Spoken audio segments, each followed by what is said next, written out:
Você gosta de açaí? Nesse calor que tá, eu também gosto muito. Mas você sabia que existe uma doença cardíaca grave que pode ser transmitida pelo consumo do açaí? Fique no vídeo que vou te dar maiores informações.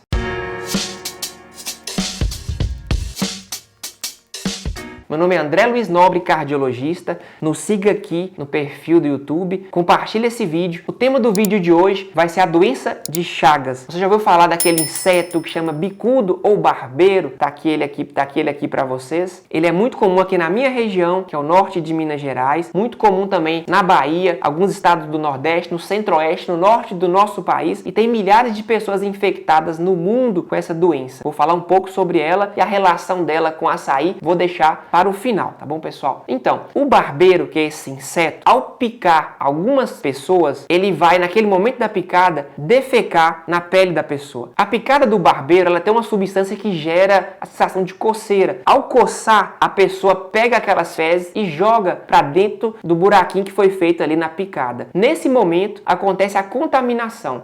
No sistema digestivo do barbeiro, a gente vai ter um protozoário que chama Trypanosoma cruzi. Ele é como uma ameba, por exemplo. Esse protozoário, ele vai estar nas fezes do barbeiro. Quando você coçou e colocou essas fezes ali no buraquinho da picada, você vai estar automaticamente contraindo a doença de Chagas. Esses protozoários, o Trypanosoma cruzi, eles vão entrar no seu corpo e eles vão gostar de algumas células específicas do seu corpo. Em um momento inicial, a gente vai perceber que vai acontecer um quadro gripal comum, com alguns sintomas gripais. Geralmente esse quadro pode durar alguns dias, como uma gripe comum. Por isso, passa muitas vezes despercebido da maioria das pessoas, dos médicos, em vários locais do país que não tem até muito costume com a doença de Chagas. Após esse tempo ali, vai acontecer a infecção desses órgãos específicos. Naquele momento inicial, esse barbeiro ele pode ali atacar o coração da pessoa ou atacar o sistema digestivo da pessoa. É importante não causar alarme com esse vídeo. A cada 10 pessoas tem doença de Chagas, apenas 3, essa doença de Chagas vai se desenvolver cronicamente atacando algum desses órgãos. Por quê? Porque geralmente o nosso sistema imunológico ele tem a defesa perfeita contra o Trypanosoma cruzi. Então, nosso sistema imunológico vai lá destruir esse Trypanosoma cruzi e evitar os estragos que ele possa causar no nosso corpo. Essas vão ser as pessoas que vão ter a doença de Chagas na forma indeterminada, ou seja, doença de Chagas no sangue. Como eu falei, a cada 10 pessoas, 7